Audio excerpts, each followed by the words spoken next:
Hey everyone, welcome back to the channel. Today we're going to get some sheep on Swedes. We're going to use that thing, put some tracks in. So we're going to draw a line from that corner straight across to there. And in this bit here, there's going to be 6 breaks, 5 of them 4-day breaks, so that's 20 days. And the last one's going to be about a 3. We'll see how that goes.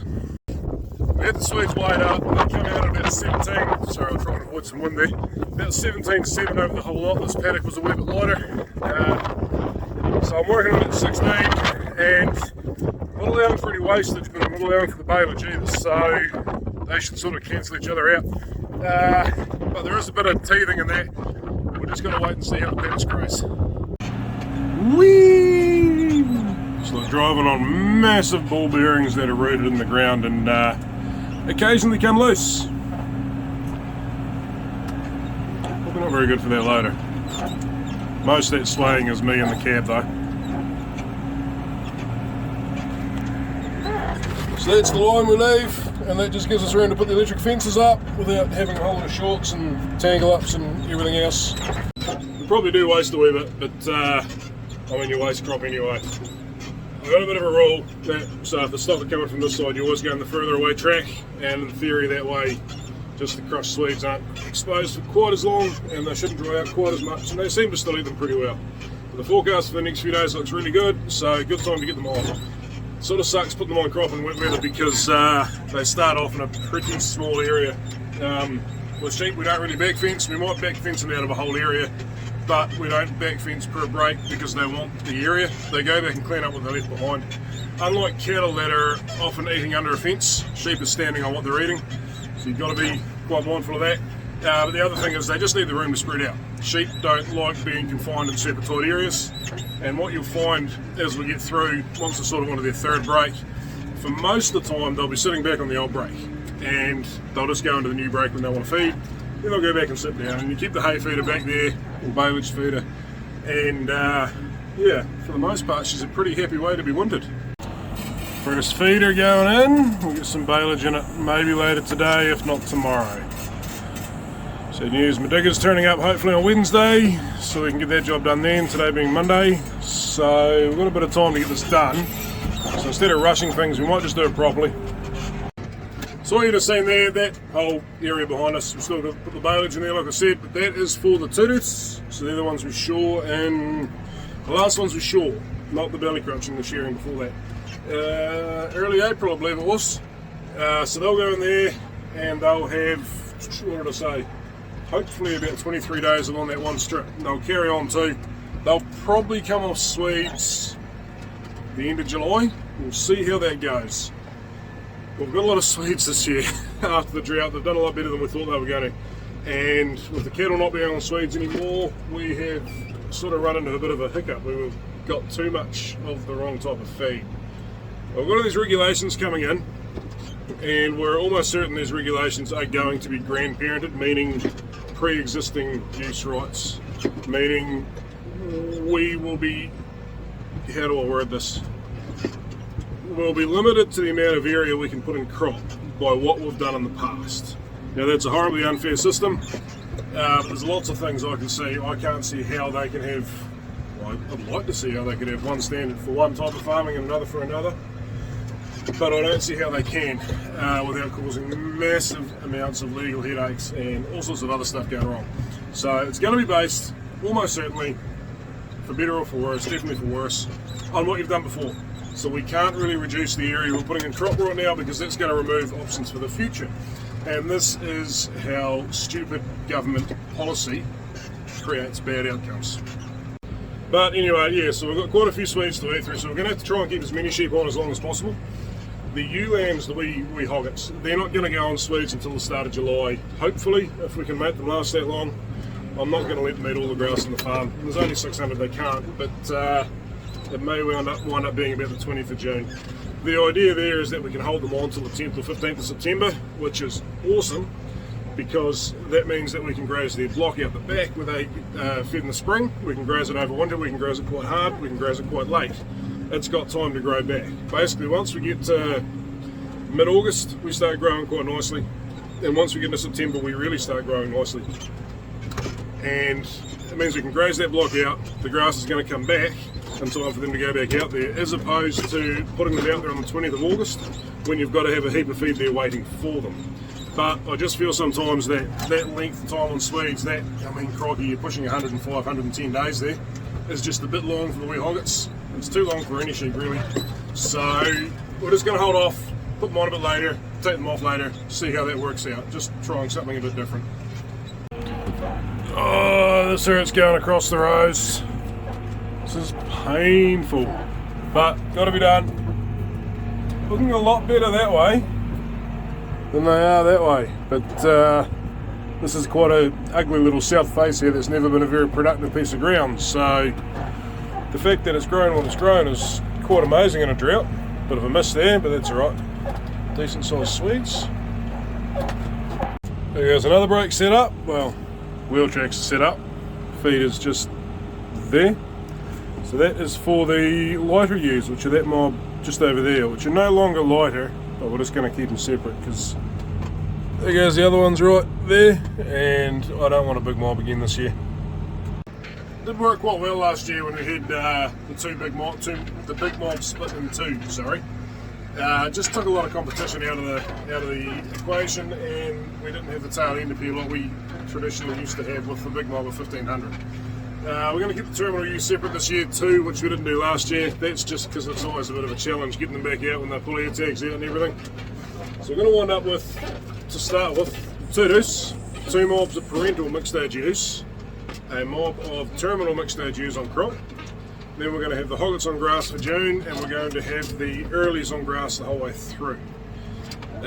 Coming into June there'll be a fifth mob on Swedes. That'll be not too much hassle. That'll be the ewe lambs. Then we're going to scan, and then I don't know what's going to happen. There'll be a heap of mobs, but we'll make it work. But yeah, I think the smaller mobs are definitely better. A lot more work, but I think a lot more reward at the other end, and a lot better for the sheep too. Right, so we'll just drop Pearl off here at the vet's to get a surgery done. She's got some lumps they're going to take care of, hopefully nothing too serious, and we'll let you know what happens there at the end of the day. The girls know the drill. Might not be quite what they're thinking of this morning though.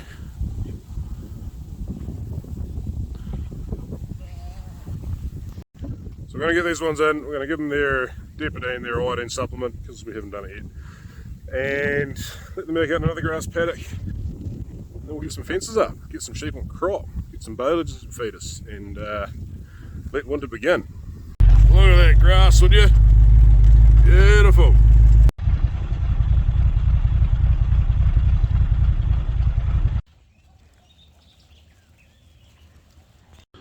Neighbour's cow's heading up the road to winter grazing. She's all go.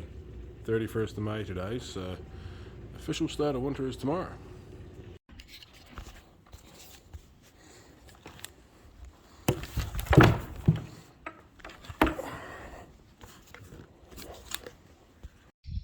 Probably should have done those four first, right? Then the job would have been finished.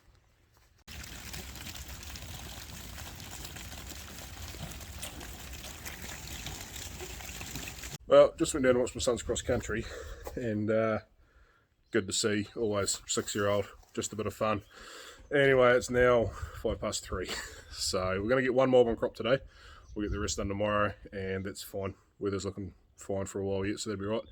But I've also got to pick Pearl up from the vets at 4:15. Sounds like everything's gone well there, but she's still recovering on IV fluids. So yeah, bit of a delay, but hey, not the end of the world. Well, that's certainly a decent load on the old girl. There's one feeder full. Might be the only one tonight, I think. 2 bales in there. Easy. Keep them going for a wee while.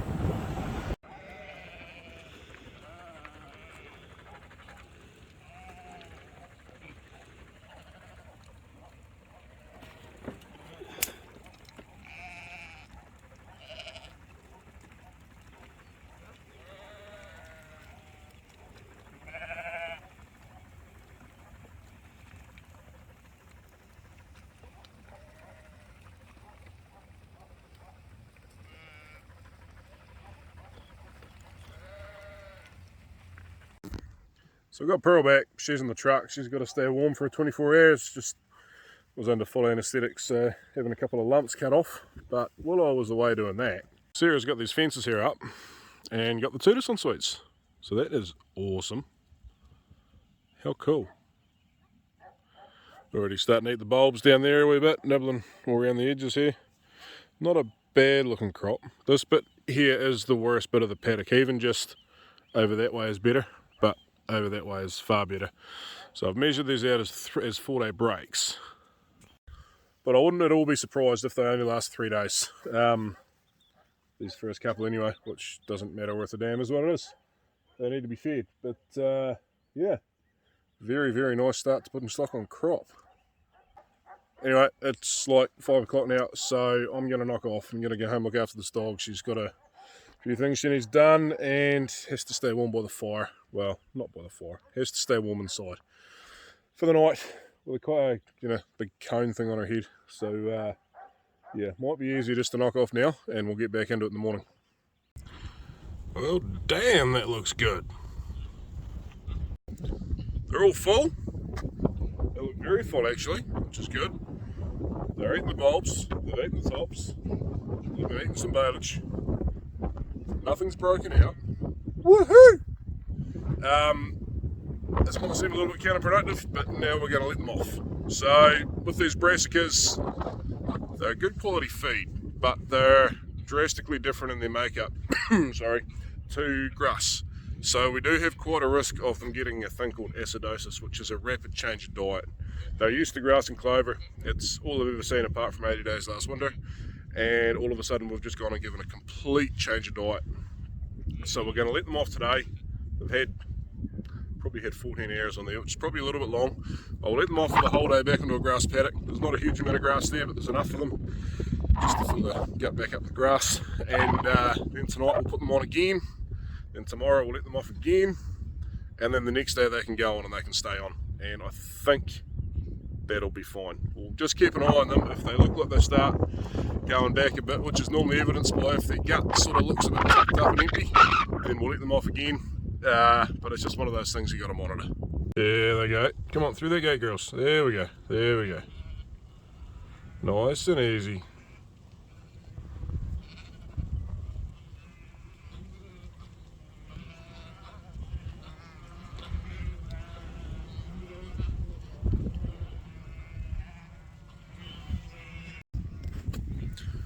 I've always sort of thought my tutus struggle on Swedes a wee bit. You go back a couple of years through the YouTube videos and you'll see a point there where we let them off actually quite early. Was it late June or early July? I can't remember, because I just didn't think they were doing any good. We just took them off and the ewes ate the Swedes. But I'm very suspicious it's because they were woolly, and the tutus always grow more wool than the ewes. Just younger sheep have a habit of doing that, and I think just the weight of the wool and the bit of mud they get in there just sort of pulled them down and just took it out of them. So hopefully with them being shorn this year, they probably are in a bit better condition this year than they have been in the past, which I think is probably in a fairly big part to do with the shearing. I'm hoping they'll do a bit better, and if they do better, it means we can leave them on longer. It means we can have more grass around for lambing time, and everybody wins. Anyway, there they go off. So they've had their first day of transition. Don't know what she's doing in there. I'm a bit suspicious she's come out of that early mob there. So we'll keep an eye on that. She can't stay on Swedes very long. There's another one there too. Yeah, there might be a broken wire up there. They'll be fine in needle scanning, but yeah, they're not due to land until like the 20th of August, 21st of August or something. So scanning's early July, that'll be fine, but yeah, we might have to get them off then. Well, that's the first break set up for the next mob. A little bit bigger, a little bit heavier of a crop, but bigger mob too. So we're going to get some baleage in here now. Here they come.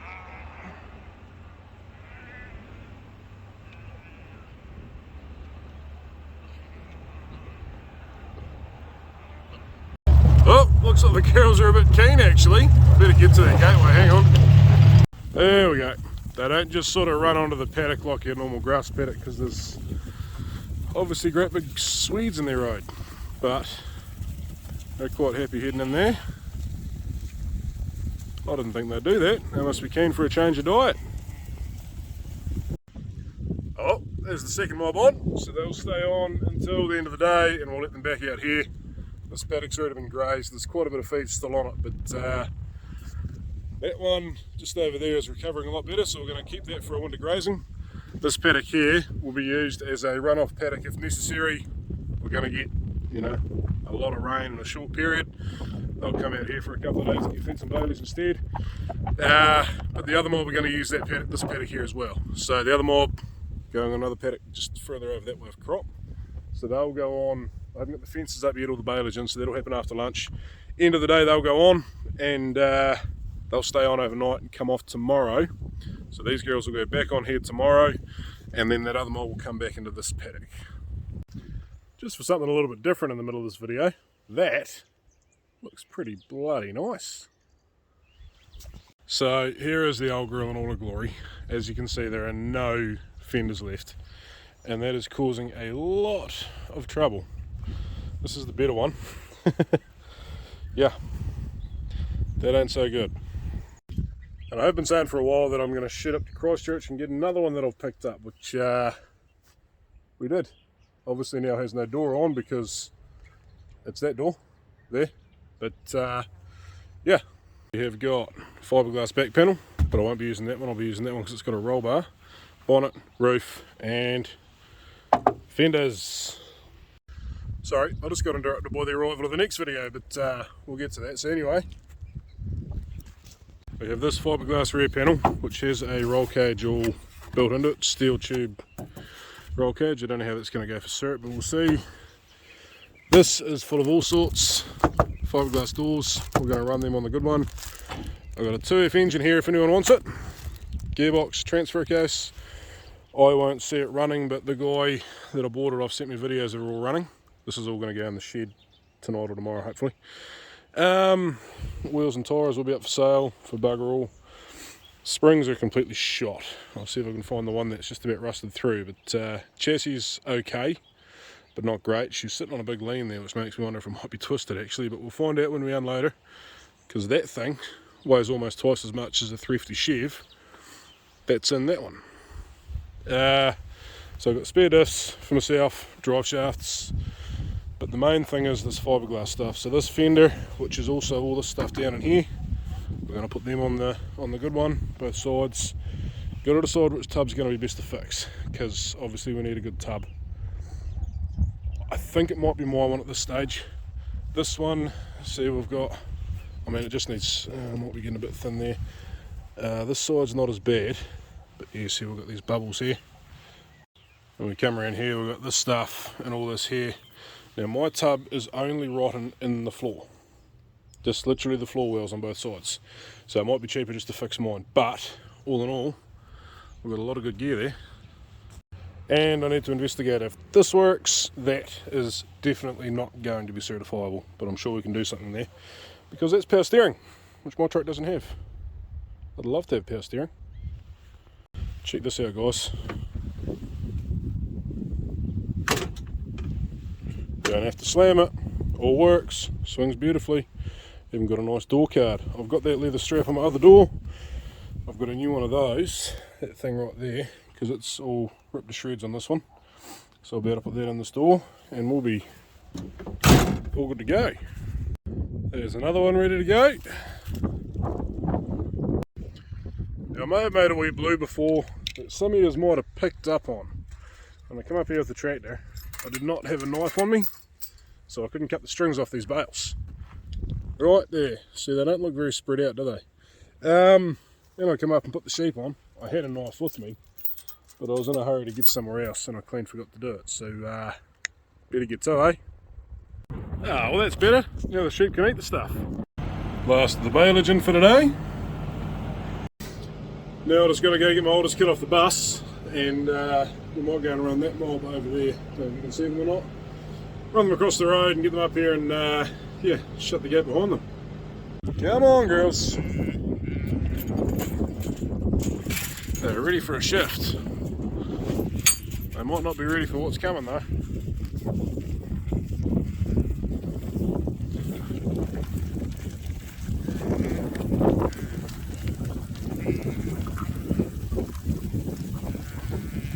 Hey, Actually, they've done quite well in there, but there is still a wee bit of feed there, so they haven't decked it right out.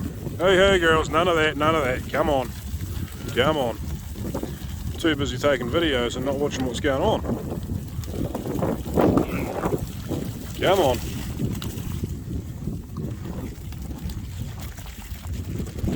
Just gotta watch them squishing up in gateways like that.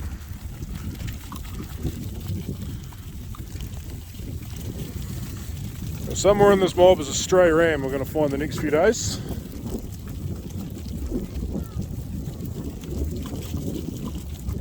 Not actually doing any harm at the moment because they should all be mated, but we better get him out because he's not as.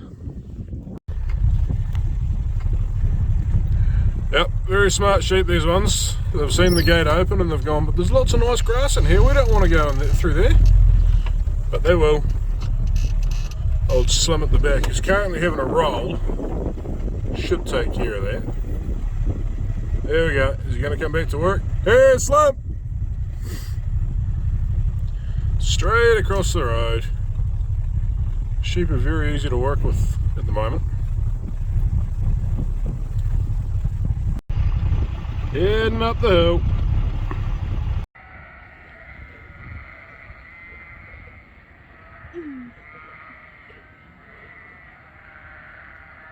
Really got to watch this gateway because it's one of the few on the farm left that's under 12 feet wide. Can't get the tractor through there with Jules on, but most of them are 14 or 15 now. There's a few that are about 12 and a half that we can get through, don't panic about, but I would say this strain is going to get shifted pretty soon. Might as well go back 3 feet, make her a good gateway. There you go, the girl's running on. Hey, where are you two going? Slim. There you go, girls. Shut the gate. There's the girls off for the night. Boy, crikey, that's a good looking crop there, isn't it?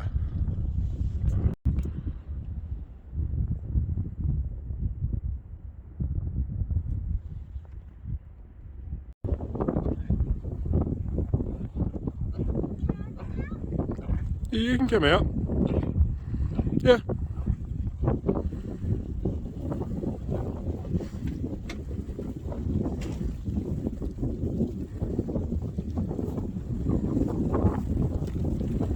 There you go, girls. There you go.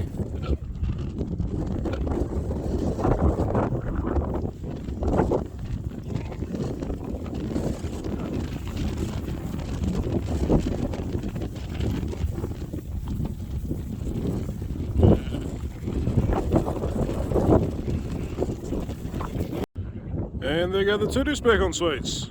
Once again, they'll be let off in the morning.